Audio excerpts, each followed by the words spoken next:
Okay, this is Mike Bustamante with the Senior Lawyers Division of the State Bar of New Mexico. It is August 19th, 2021.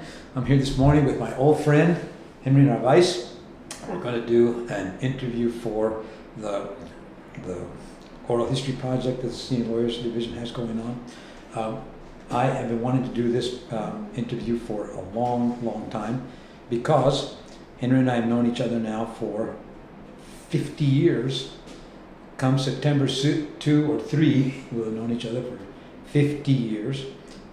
Henry has been a great friend for all of those years, an even better lawyer, an advocate for his people, and he's got the most interesting, fascinating life that he can talk to us about today. So anyway, let's get going. Henry, thank you very much for agreeing to do this.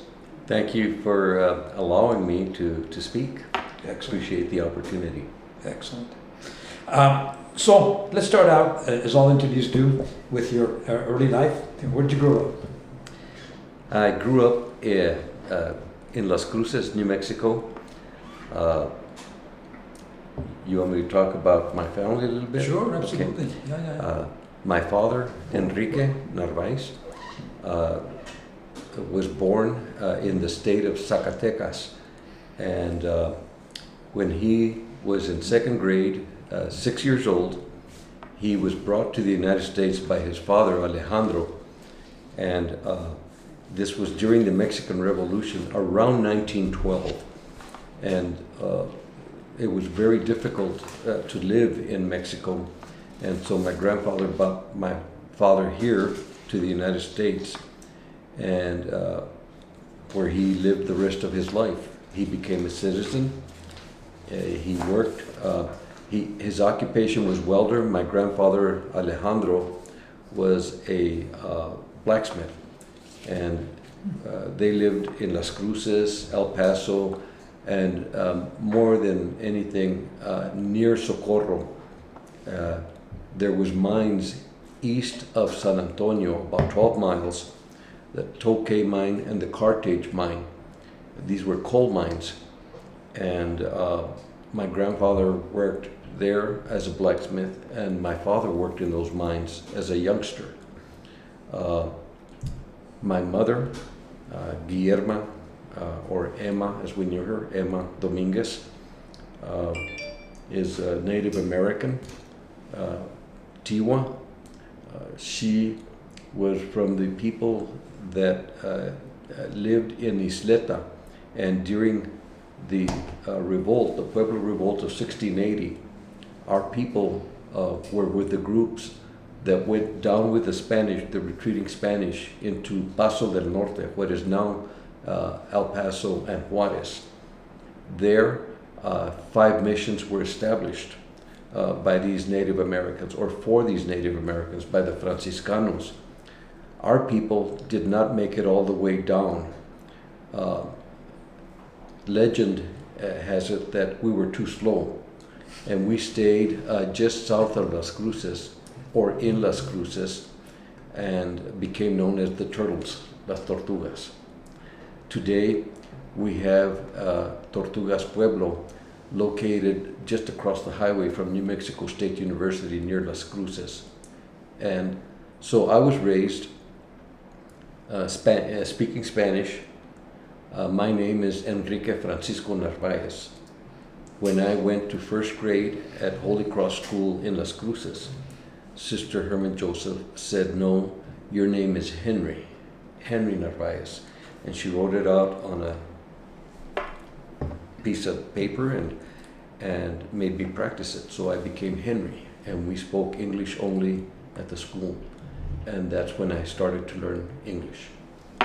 You didn't speak English when you first went to school? I did not speak English when I first went to school in first grade. There you are. Now, did you speak Tewa?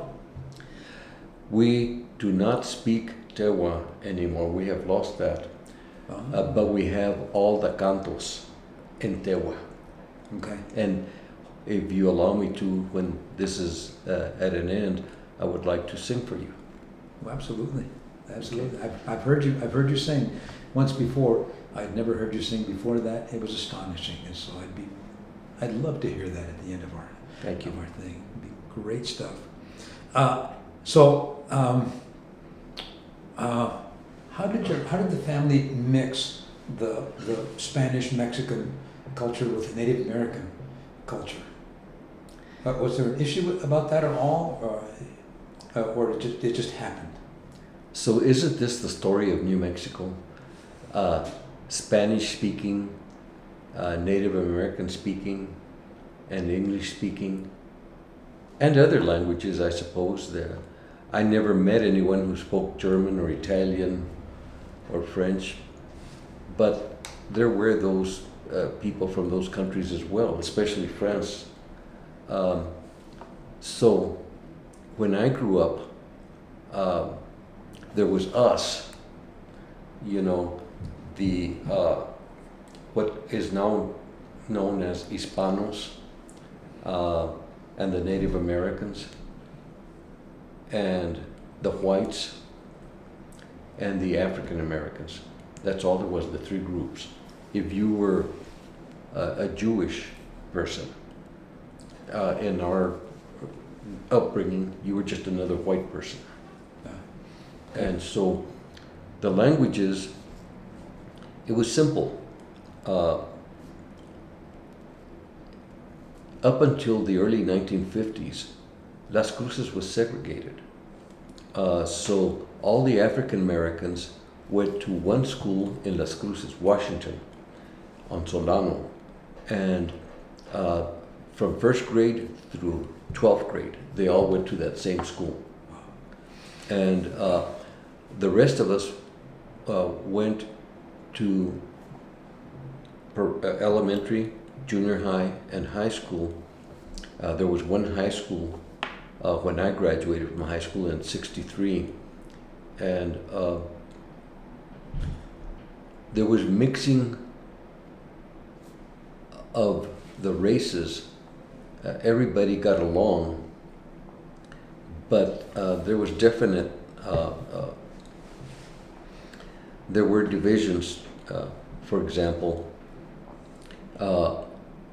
if there was a dance at the school for prom, everybody would go, all races.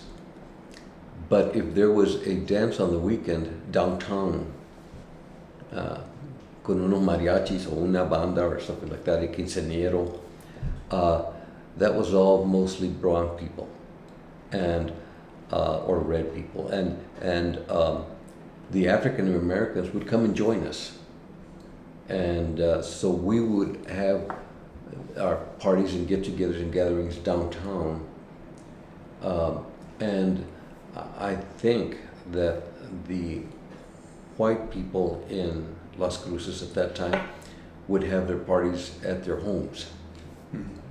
I think.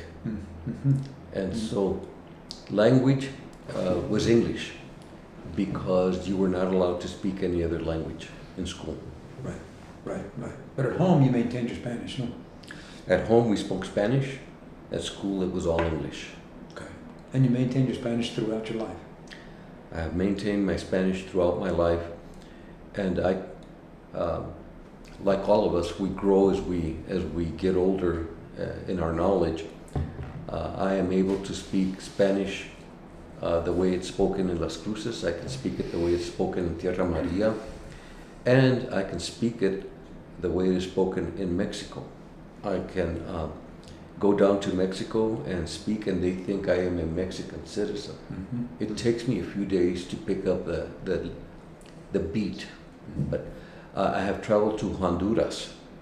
I cannot speak Spanish like they speak it in Honduras. I haven't been there long enough. But when I speak in Honduras, they say, "You're not from here. Tú eres de Mexico." But they don't think I'm American. They think I'm Mexican. Okay. Because you don't let the English slip when you go down there. You speak always Spanish. I'll give you an example. We were at a garage because one of our cars had broken down. And before going there, I had been warned, don't speak, don't say a word, because if you speak, they're going to know you're Mexican and they're going to charge us more money here in Honduras. So I said, okay. So we went, and I thought the problem with the car was with the bands were too tight and they wouldn't let the engine turn. And so when we got there, the mechanic got down there under the hood and he pulled on the bands and he said, las bandas están muy apretadas. And I said, oh. And they grabbed me and they took me out and they said, we told you not to say anything. I said, I didn't say anything. I just said, oh. And they said, here in Honduras, we don't say oh, we say ah. So I gave myself away. But they never thought I was American. It's great. The nuances of language, no? Yeah. Just absolutely Yeah. astonishing. Yeah. So, anyway. And So- we have more of it here in New Mexico than any place else that I've ever been to. And Oh, I've been yeah. to several places. From village to village, it changes. Yeah. Yeah, no, it's you know, and as you know, my people are from Sena and La Fragua and that area. They speak completely differently than they do in Chimayo. I mean, it's fascinating. It really is fascinating. Well, So, in Las Cruces, you might say, tú no eres de aquí. Up north, they might say, pues you're not from here, no. Tú no eres de aquí, sí. And, you know, you go down to Hobbs or Deming, it's going to be completely different. Right. Again, you know. right, exactly. Ladies and gentlemen, that dog just don't hunt. Right, right, exactly. So we're here to talk about your time as a lawyer and how you got there.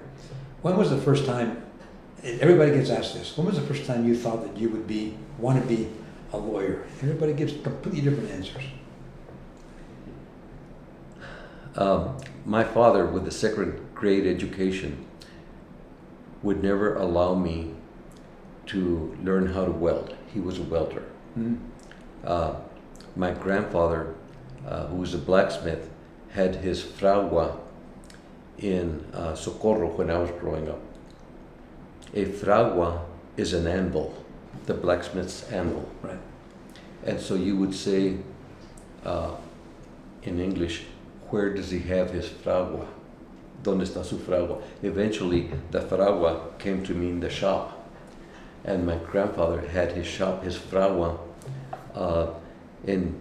right in what is now downtown Socorro. And so my father always insisted that he wanted me to go and get a college education. And he pushed me and my sisters to do that. And so in 7th grade, our teacher, Mrs. Swearingen, gave us a project. She asked us to go and speak to somebody who has a job and to interview that person and find out what that job was like, what it paid, what the conditions were like, and so forth. And she gave us a printout of questions that we were to ask. And so I came home and talked to my mother and father, and, you know, who should I go interview? And they said, well, we know 2 lawyers, Dan Sosa, who was then district attorney for the county of Doñana, and Ed Trivis, who was an attorney in Las Cruces. And so everybody else was going, most of us were brown kids. And the girls were all going to like JCPenney's, Dunlap's, Popular, to interview the sales ladies. Mm-hmm. And a couple of them went to interview telephone operators, because in those days you pick up the phone and the operator would say, number please, and you tell them the number and all that. So they thought maybe they could be telephone operators with AT&T. But the ladies there told them, oh no, you could never be telephone operators because you have too much of an accent. So if you ever want to be a telephone operator, you need to work on your English so that you don't have that accent. The boys either went to the fire department or to the police department to interview firefighters or police officers. But I went to go talk to these 2 lawyers. And Dan Sosa received me in his house and sat me down on the couch and talked to me. Very gracious, and I filled out my form and I thanked him and I left. And then I went to go see Ed Trevis in his office in Las Cruces. He had made an appointment and I came. So I had the paper and I started to ask him questions. And he said, let me see that paper.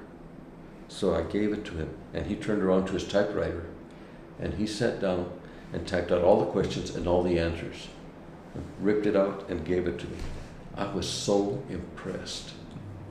And I said, if he can do that, maybe I could do that someday and read to that level and be able to write papers like that. Right. I mean, we didn't have a typewriter, and I was just so impressed. I thought, that's what I want to be. I want to be a lawyer in 7th grade. Nah.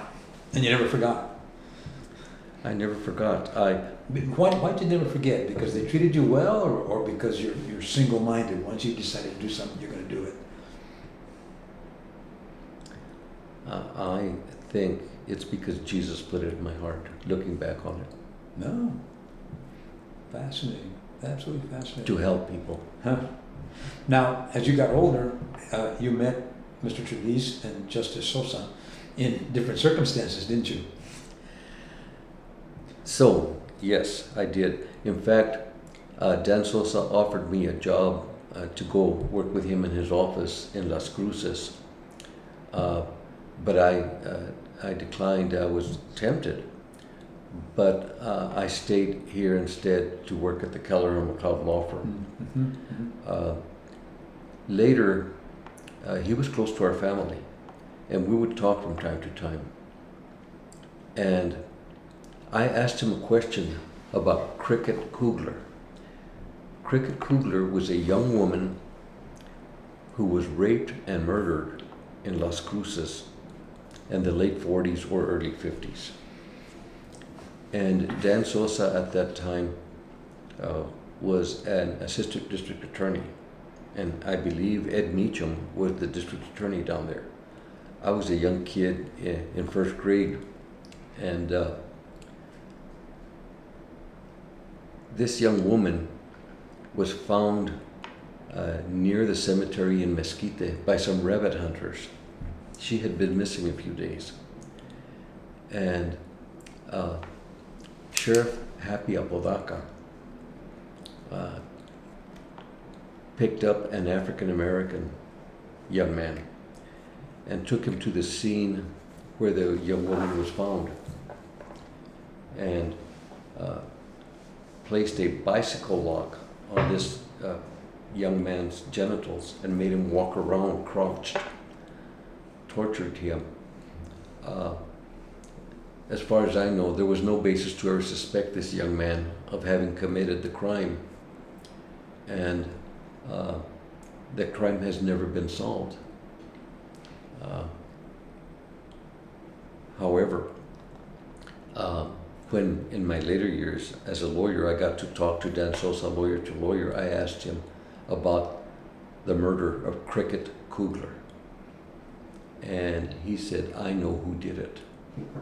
Wow. And I said, Dan, tell me. And he said, I cannot.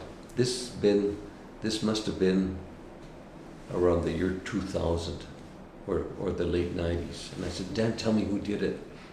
And he said, I cannot, because that person is still alive. And I will not tell you until he dies.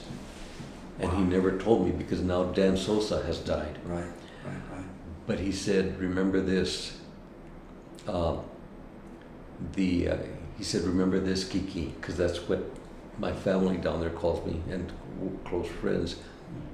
The Democratic state, the Democrats of the state of New Mexico were having a convention in Las Cruces at that time, and that's all I'm going to tell you. Ed Trevis, when I was a young lawyer, we would sometimes have cases with Ed Trevis, and it was my observation, I personally saw letters that he wrote to our law firm, and it might be a 2 or 3 page letter that started out with, gentlemen, on the evening of August 22, 1977, and it would go on and be a 2 or 3 page letter. There was no paragraphs, there was no punctuation, no commas, no periods, no nothing, just one set of words on all those pages. And at the top, he would put the date. It might be September 22, 1972 or 77, and he would put the time, 2:47 a.m. He was thorough. He was awesome, but he was not as strong as he had been when I first met him when I was in 7th grade. Did you ever litigate a case against him?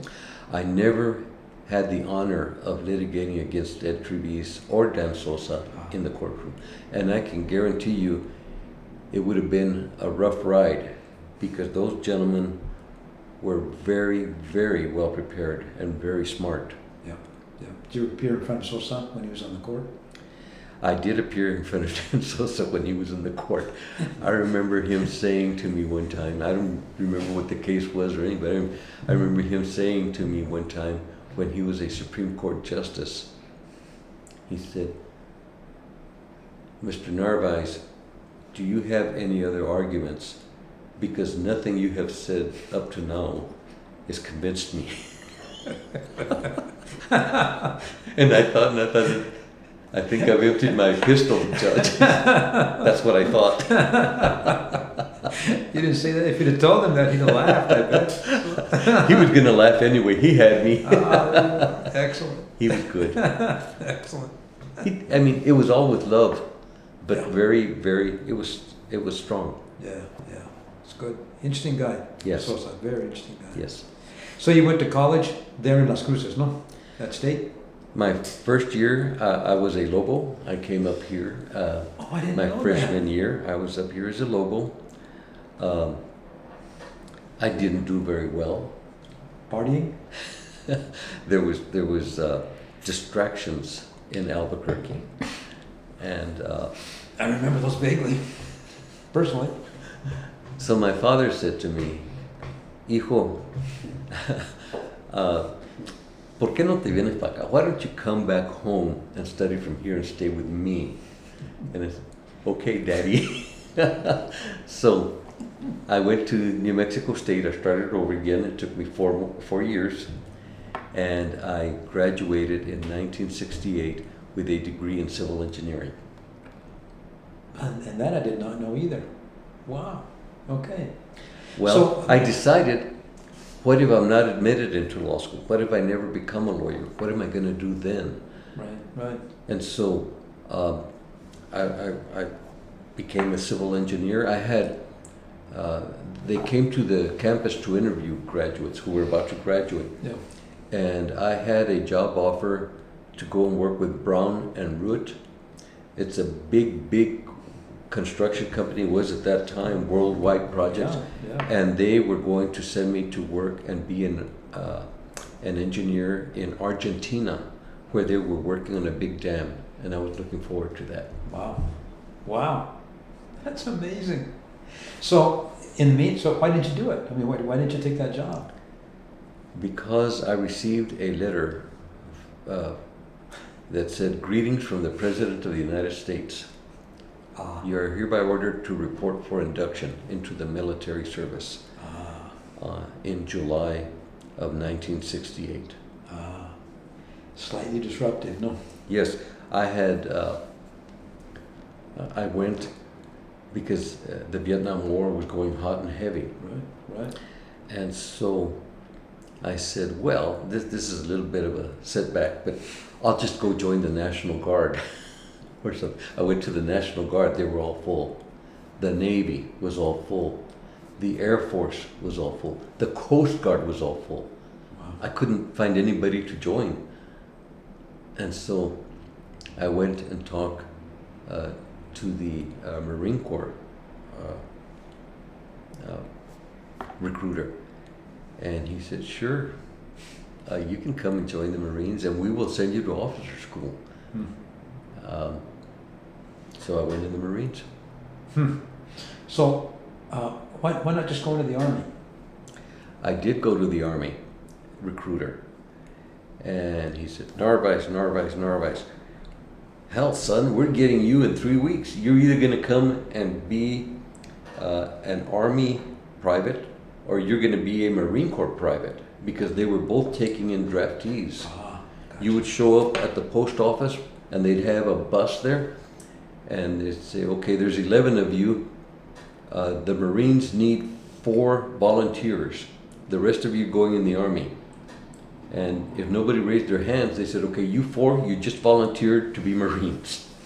And so the Army recruiter said, we're getting you anyway, so we're not going to send you to officer school. All of those slots are taken. But the Marine Corps had plenty of slots. They said, yeah, we'll send you to officer school. Very good, very good. So even going in the Army, you wanted to direct your own life, and you were ambitious. Well, I knew the difference between being an officer and being a private. So, yeah. Yeah, good. How long were you in the Marines? I was in the Marines for 3 years. The first day at officer school, see, I was raised in Las Cruces. I had never been east of Alamogordo. I had never been east more than 1 hour's drive from the Rio Grande Valley. Right. And the Marine Corps bought me a plane ticket, and my family took me to the airport in El Paso. And then that night, we were landing in Washington, D.C. Wow. And I was sitting next to a lady from England. I'll never forget this, because she had that English accent, you know. Yeah. And she was telling me all about my country. She said, this is Atlanta, this is Dallas, this is this, this is... I didn't know any of this. And then she really hurt me. I mean, she was a nice lady, but she really hurt me, because she said, and you know, you have a real accent. Here's this lady from England telling me I have a real accent. And so we landed at the airport, and I had to get to Quantico, Virginia. I knew it was close by, but I didn't know where. So I looked around, and there was a bunch of Marines standing there in uniform. So I went up to them and I said, hey, I need to get to Quantico, Virginia. Can you guys help me? And I learned then how the Marines take care of each other. And they said, yeah, over here is 4 guys that are going to Quantico. And so we all got together and hired a taxi, and we all paid 1/5. And we went to Quantico, Virginia, which was about 30 minutes away, 45 minutes away. And then that first morning, there was 3 platoons of us. Each platoon had about 70 guys. And that first morning, the major came out. It's the only time I ever saw him. So there was 3 platoons, and they had been yelling at us all night. So, you know, we already were into the routine. And he said, first platoon, stand up. And so that's a third of us. And he said, that many of you will not become a Marine officer. You will wash out or run away and fail, but you will not be commissioned as a Marine officer. And he said, third platoon, stand up. So they stood up, a third of us. And he said, that many of you will not come back from Vietnam. Already, all of you are going to go to Vietnam. But that many of you will not come back. Or if you come back, you will not be the same. Mm-hmm. And so I thought, and I wrote a letter to my mom that night. And I said, Mom, this is not looking good. I mean, Wow. This is going to be difficult. Yeah. And so I did manage to become commissioned. Yeah. So did they combine basic and officer school? Oh, no. The same thing? No, it's No, the separate. officer school was 10 weeks. That was to weed out all the softies. Gotcha. And they did that by running you and hiking you and exercising you until people were dropping. Yeah. And I mean, that's a long, long story, but those 10 weeks were very intense. Right. And then you get your commission, and then you go to infantry school, and that was like 6 months. 6 months of training for infantry school. So every Marine officer is an infantry officer. Even the jet pilots and the doctors, everybody goes. At that time, every Marine was an infantry officer. Okay. Yeah. Okay. So you got commissioned, and then they sent you to Vietnam. How long did you spend there? I was in Vietnam for 1 year. I was a platoon leader. I had a platoon of Marines for 1 year in Vietnam. Okay. Okay. And obviously you survived. Yeah. Sort of, kind of, no? It Yeah. changed you, though, no? Yeah. They had to change you. They just had to. So, when you came back, were you the same person, you think? No. No, couldn't have been. No, couldn't have been. No. So when did you apply for to law school? We haven't even gotten to that yet. So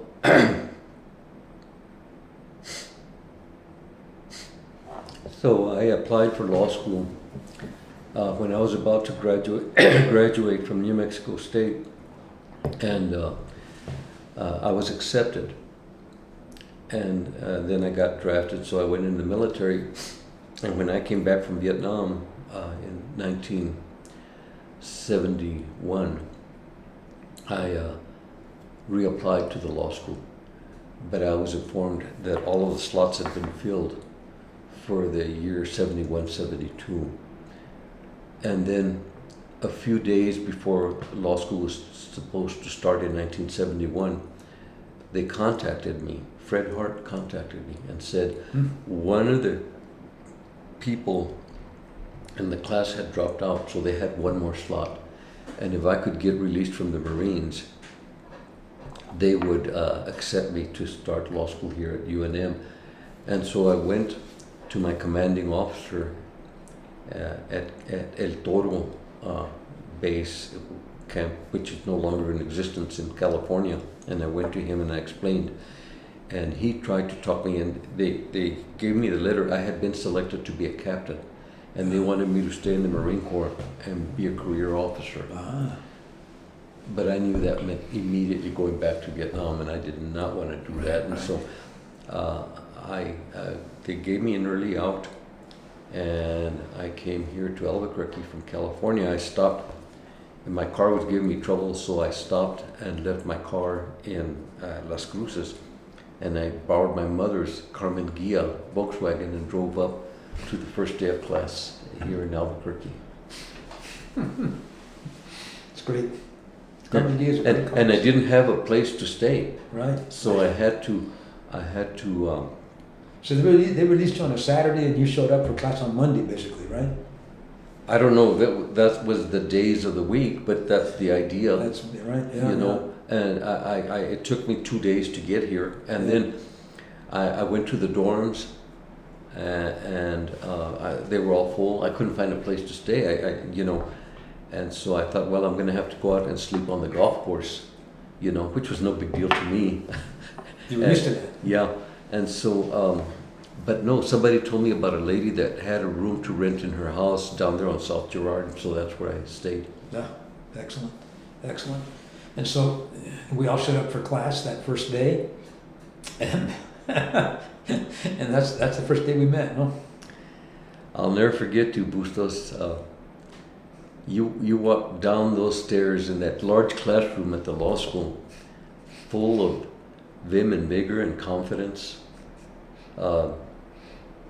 I tried to sit up close to the front because I was really gung-ho. I mean, I was going to give this all I had, just as if it was the Marines. Right. And I quickly realized that you were going to be one of the leaders of the class. Very, very smart. Believe me, all that vim and vigor got beaten out of me within about 2-3 weeks. I was completely at sea, as were almost all of us in that class. Exactly. Right? Exactly. Right? Law school it's a tough go. At least back in those days it was. It was a tough go, but I mean, I'd show up in the mornings and I'd say, today nobody's going to die. Right. Nobody's going to get hurt. I mean, and I came to love law school. Those 3 years were some of the happiest years of my life. Yeah. Yeah, no, as soon as I said it was a tough go, I said, yeah, but compared, Yeah. okay, nada, no. Yeah, it's like no big deal. Yeah. So, and not very many people say that they love law school. And I have to admit, I loved it too, but why did you like it so much? I loved the learning. I loved the things we did there. You want to tell you about some of the things we did there? Sure.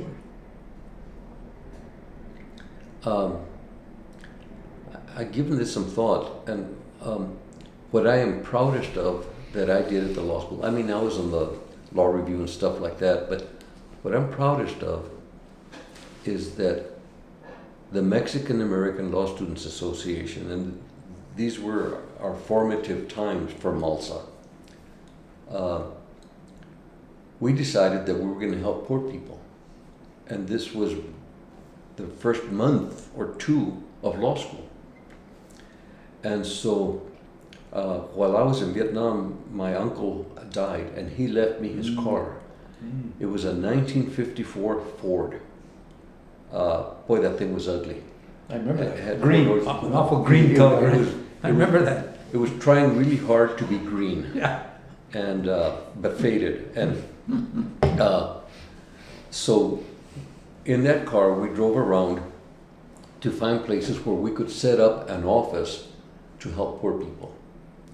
And we decided we were going to call this office Centro Legal. And one place I remember we went to, the priest in Martinez town, I think that's San Ignacio, I'm not sure, but the priest there offered to let us have the use of the parish hall, which was on Edith. And we really liked that. It was nice and spacious and everything. It was one of the places. We ended up settling on a small two-story building located at 517 Central Northeast. It was next to a Pub and Taco and across the street from the main Albuquerque City Library. And the reason we picked that location is because there was a bus stop right there. Yeah. And we thought, well, a lot of these people are not going to be able to afford a car. And the guy let us have it for free. We had the upstairs. So we would take turns. Centro Legal was open every afternoon during the weekdays. And we would take turns sitting there. All we had was a desk and two chairs. And we'd sit there and people, we put up a sign in front that said Centro Legal, free legal clinic. And people would come in, started dribbling in, strolling. No advertising whatsoever, just strictly words of mouth. Yep. Before we knew it, we were swamped, absolutely swamped. The law school had the legal clinic and has always been well known for its legal clinic.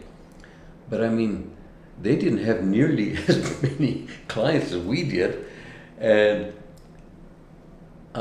Fred Hart said to us, you know, kids, why don't you bring your clients over here where we can do it properly and we can assign you so that, you know, you're in compliance with the rules of the court and you have a supervising attorney professor to watch over you. And, you know, we debated that because there was a lot of us, some of us who felt like, no, we don't want the law school to take this over. This is ours. Es nuestra cosa, you know. We're gonna, because we connect with them. These people connected, coming up into that little two-story dinky building, you know, and they could take the bus right there. But cooler heads prevailed, and we said, no. I mean, we had, Bustos, we had, I remember a mother coming in and said, pues I really need your help, you know, because my son is charged with murder. And, you know, we were out of our league. We didn't know what the heck to do to even start to investigate such a thing, or to, you know, we were gonna end up hurting these people because we didn't know what we were doing. Right. And our heart was in the right place, but we didn't have the tools. And so we said, okay. So Centro Legal was absorbed into the law clinic classes at UNM, and of course Centro Legal was never mentioned again at the law school. Did you ever talk to Fred about that? No, I didn't. I mean, I loved Fred Hart, and just about anything he did was okay with me. He helped me get into law school, or I wouldn't have. I mean, you know, when I came back from Nam, there was no way I was going to get back into law school, and he helped me, and he helped me other ways while I was in law school. I mean, and he, I think, cared a lot for me. I know he did. There was only one time he ever got mad at me. It was a Saturday morning. It was May 1, and I was alone in the Commons having a cup of coffee, relaxing muy nice, and an unnamed student with a long beard came and put up on the wall of the moot courtroom, put up a red flag with a hammer and sickle. And it was May 1, it was May Day, and Russia celebrated, the Soviet Union celebrated May Day. And this classmate of ours thought it would be a good idea to put that flag up there. And I watched him. He went up there and he taped it up, and then he walked into the library or someplace. And then another classmate from Hobbs, New Mexico, a blonde guy, a very good guy, a friend of mine, saw that, and he became irate, and he started to tear it down. Out comes the beard from the library and says, "What are you doing? What are you doing?" And so they got into a shoving match at first, and then eventually they started wrestling, and they got on the floor wrestling, and they came towards me. I had to pick up my feet like this so that I would spill my coffee, and then they rolled away, and Fred Hart was there, and he came out there and he said, boys, what are you doing?" So, well, he did this and he did that, and he said, shut up. He says, "You, beard, take that down, go home." And he said, "You, go home." And Fred was mad, and he was huffing, and he turns and looks around, and the only other person in there is me, having a cup of coffee. And he said, "What are you doing, Narvaez?" I said, "Dean, I'm just sitting here having a cup of coffee. I was going to go study in the library." And he said, "You could have stopped this." I said, "Yeah." And he said, "Why didn't you?" I said, "Hell, Dean, they weren't going to hurt each other. They don't even know how to fight. They're rolling around. Nobody even threw a blow or nothing. A kick, nada." It was funny. So he said, "You get out of here and go home too." I loved Fred Hart. He was great. Yeah. He was absolutely great. You know, we had him scheduled for an interview. Also, he and Desi were going to interview each other. He pasó. He died before we could get it done. That's his passing. We lost a great American, a great New Mexican when he died. We will miss Fred Hart. Yeah. So, from Centro Legal, you moved on to Keller McLeod, for God's sake. How did that happen? That's a slightly different direction. No. I had my wife.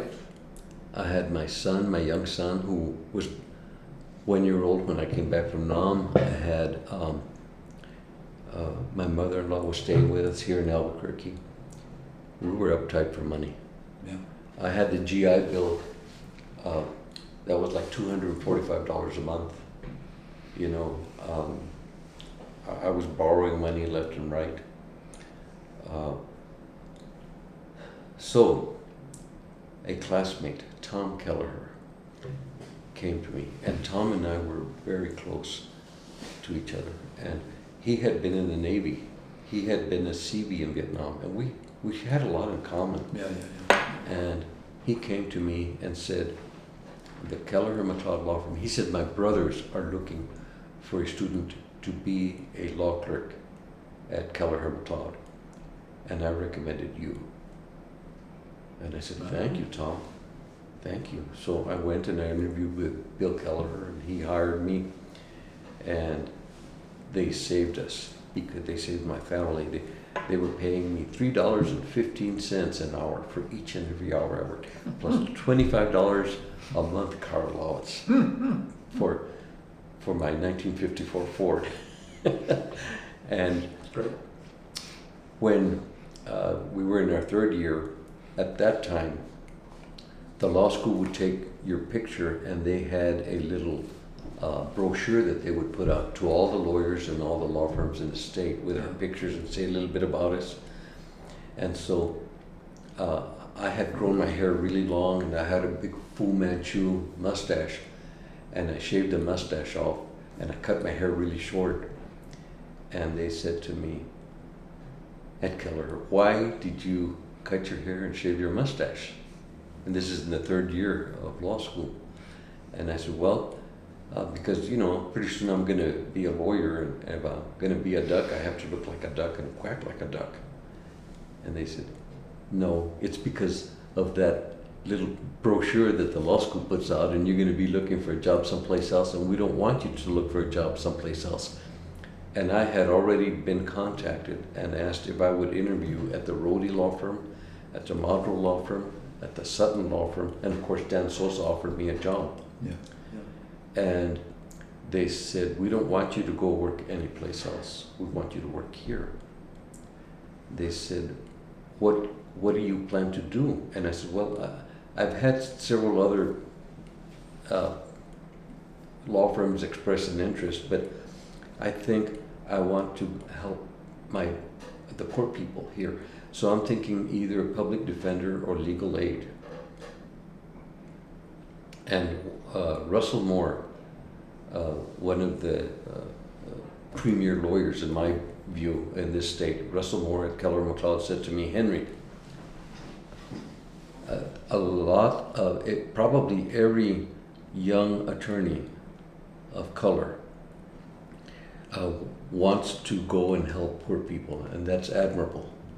But there's a lot of guys like you that want to go work at the public defender or at legal aid.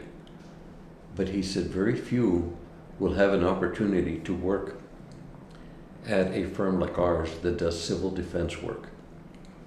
And I'm going to pose this question to you.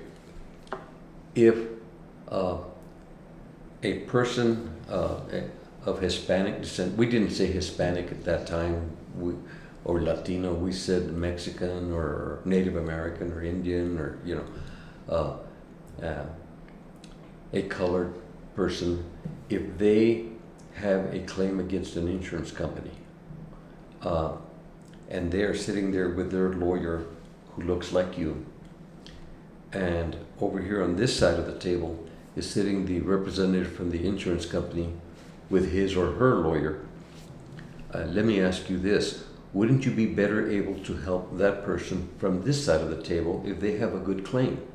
Couldn't you say to your client, you know, they have a good claim, and you ought to treat them fairly and recommend fair treatment for them? There's lots of people like you on the other side. There's very few, if any, on this side of the table. Right. He said, think about that. So I did think about it. And they said that, you know, we want your answer right now. Tell us you will come work for us. And I said, I can't give you my answer right now. And he said, why not?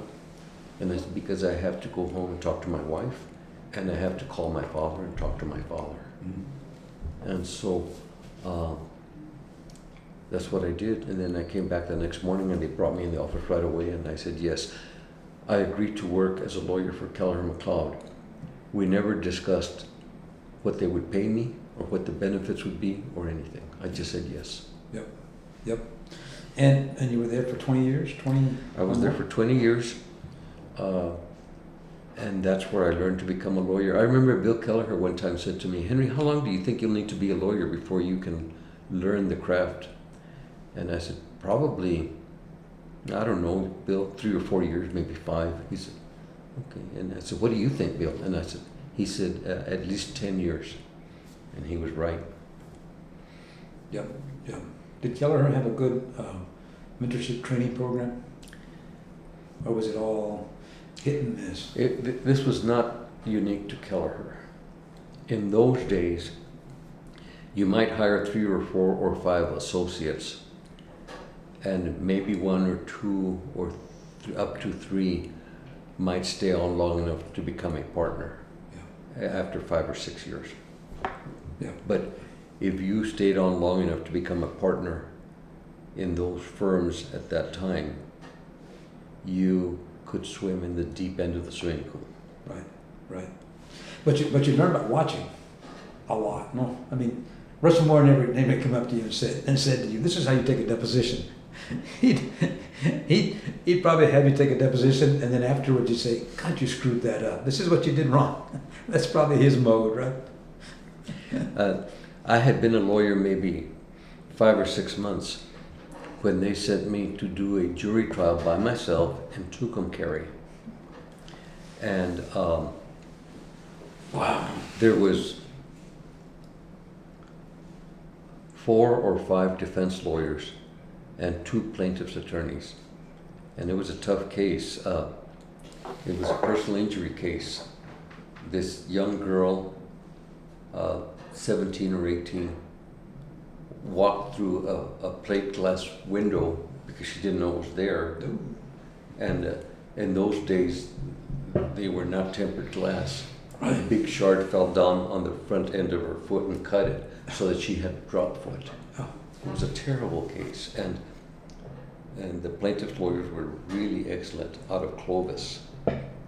And on the defense side, we had 4 or 5 lawyers, very, very solid, very experienced, and you. and me. And that first night, I took my typewriter, my portable, and I was going to work on jury instructions and that. And there's a loud knock on the door. We were staying at the Powwow Lodge. And I opened the door, and this lawyer, who will remain nameless, but is now a federal judge, said, "Are you Narvaez?" And I said, "Yes, sir, I am." He says, "I'm so-and-so, and all the lawyers are down here at the bar, at the powwow, getting drunk. And none of us want you here working, so you're coming with me to the bar." And I did. And then the next morning we were all in the courtroom. None for the wear. Well, maybe one or two. There we were. There you were. Excellent. And at lunch, we'd go have lunch together at the Rexall drugstore in Tucumcari, and we'd have a milkshake or something, and we'd all come back together, and a lot of times the judge would come with us. Yeah, the old days. They were so good to each other and so tough on each other in the courtroom. Right. I loved those days. Right, exactly. And I think we offered her, the numbers are off, but it went something like this. I think because all the defendants were pointing at each other, and so we put up a joint offer of, I don't know, $50,000. And the jury room was right there next to the judge's bench, and we were all in the courtroom waiting. Yeah. And we heard some juror yell out, "Well, I don't think we can offer a cent more than 500,000. We all jumped up. There were 3 telephones on the wall in the hall. We were all crawling each other to call our adjusters. Oh my God. Those were the days. Those were the days. That's how litigation got done. That's how we did it. And it's changed, no? Sadly, has changed. it has changed. It really has changed. You know, since I left, and I'll insert myself, I shouldn't, but I'll insert myself a little bit into the conversation here. After I got off the bench, came back, I found out how much the practice had changed, in the sense that lawyers these days apparently don't talk to each other. They don't talk to each other about settlement. Everybody has to have a mediator to get their cases settled. It was like, oh my God, how is that possible that lawyers can't talk to each other to settle their cases? It's just amazing to me. And I mean, and you've seen that, you lived it. So Yeah, it's sad. I mean, there is a lot more divisiveness. It's just it wasn't all good. I mean, in some ways, the profession has gotten better, but I do miss the camaraderie. yeah, And you know, I loved it that if a lawyer said 5, that lawyer's word, his or hers, was 5, and you could depend on that. right. And that's true a lot today, but not as much. Yeah. You know. Yeah. I remember a lawyer, there was 5 or 6 of us, and we made some kind of deal to split up costs or expenses or judgment or whatever, or witnesses, whatever the deal was. We made a deal, and it was a handshake deal. And a few days later, we were all together, and this one lawyer said, "Fellas, we made this deal, and I will stick to it. But it turns out it's a very bad deal for me. If you fellas will give me some relief, I would appreciate it. If you won't, I'll understand. But it's a very bad deal for me." And he said, "Why?"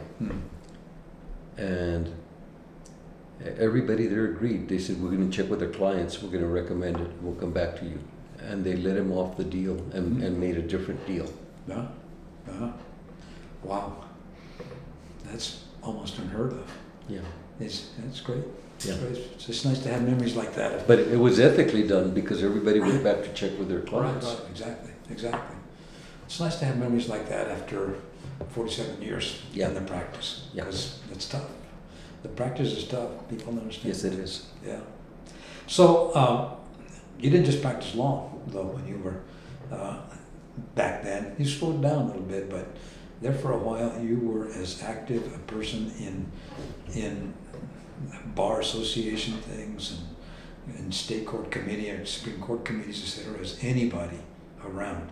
Can you even remember all the things you did? You told me you were going to pull out all of your dusty plaques from the storage unit that you have. I don't see them here. Where are they? So, I have a corner here in this office, a corner room where I put up all the plaques. And I went and glanced at them yesterday. How many? I call it the I Love Me room. I don't know how many, but there's a lot. There's 3 walls. I was a bar commissioner. I was president of the Albuquerque Bar Association. All those kinds of things. The thing I'm proudest of as an attorney is the more than 25 years I put in on the New Mexico Board of Bar Examiners, including quite a stint as chairman of the New Mexico Board of Bar Examiners. Yep. That's what I'm proudest of. Can we stop for a minute and take a break? We're on. What does RSVP mean? Responsi buple. It's French. Yes, and in Spanish? I think in grants they say, where you're from, I think they say, responde si vienes, pendejo. Exactly. Classic, absolutely classic. All right, let's get serious. Okay. Let's get back to the Board of Bar Examiners. You were on that thing for a long time, as you said, and you revolutionized the Board of Bar Exam process.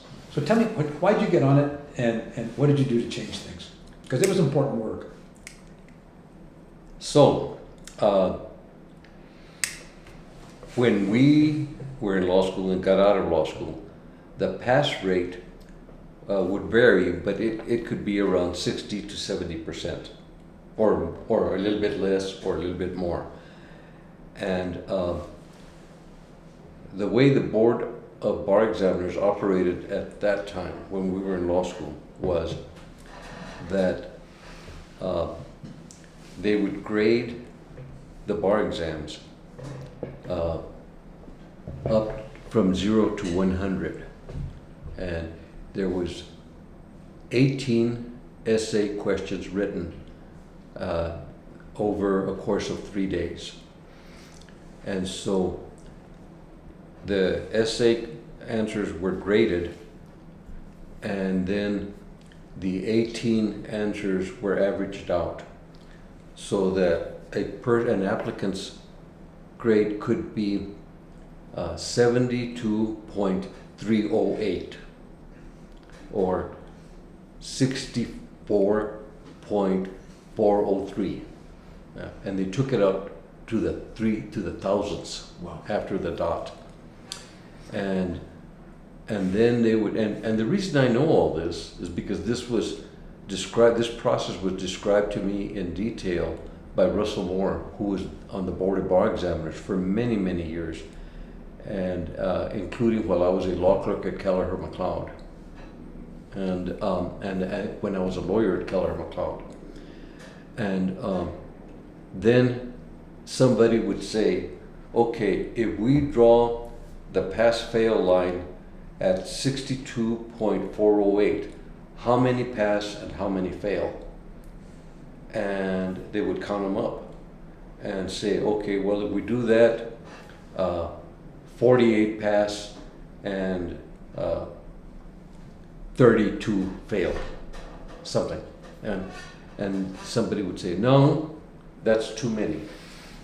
Or somebody else would say, no, that's not enough. And so they would move the passing score up or down until it felt to the board like that was the right number of applicants that should be admitted to practice law. And they said that what they looked for was a break in the numbers. So the break in the numbers could be 10 1,000ths of a point, or it could be up to 5 100ths of a point. But they looked for a break, and they said, here's a break, here's a break, here's a break. How many pass here, how many pass here, how many pass here? Well, our classmate, Steve Herrera, filed a lawsuit against the New Mexico Board of Bar Examiners. And he and I talked about this quite a bit. And so I know what he did. What he did, first of all, was find an expert, Steve Klein, who was renowned as a statistician and an expert on exams, including bar exams. And many people, many law students, pressured Steve Herrera to claim that the Board of Bar Examiners were racist and that people of color were being discriminated against intentionally by the Board of Bar Examiners. And he could not see how that could ever be proven. There was no evidence that they knew who they were failing. Mm-hmm. And so he never pursued that course. He talked to Steve Klein, and Steve Klein gave Steve the theory that he needed to proceed on, and that was this, that the method used by the New Mexico Board of Bar Examiners was not statistically sound.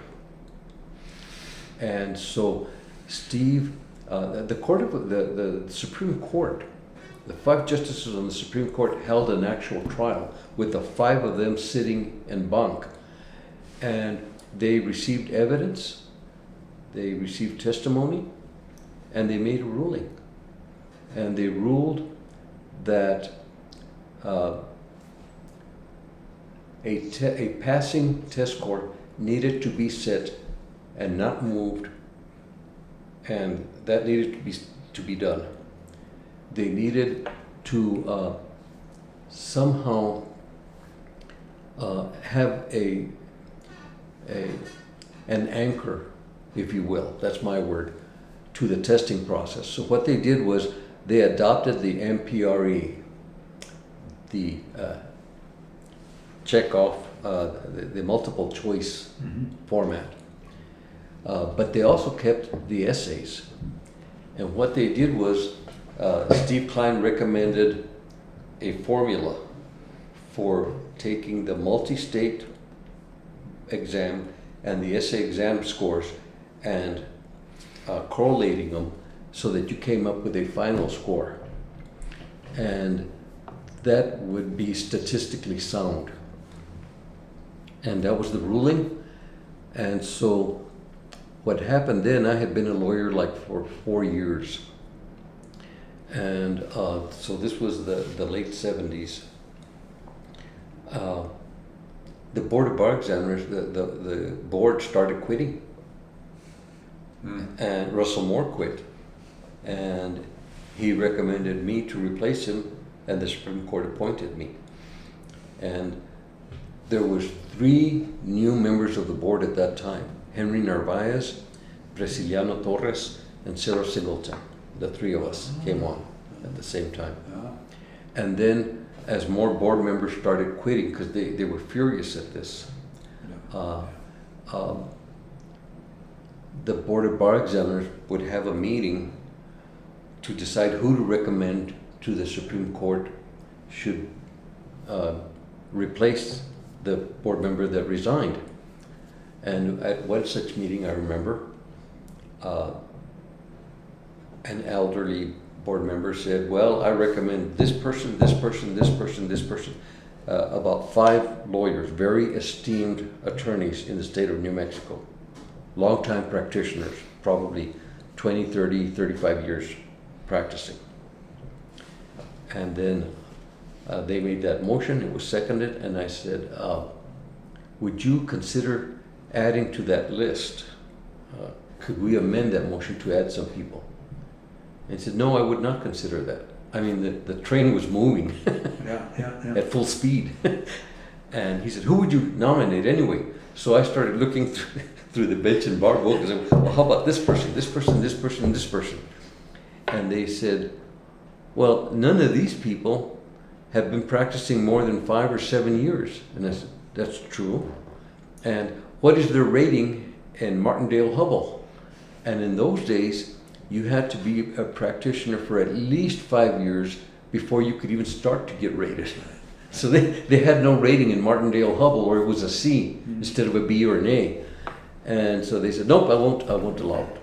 And so it was tough, but within 2 years or 3 years or sooner, all of the members on the board had resigned and been replaced.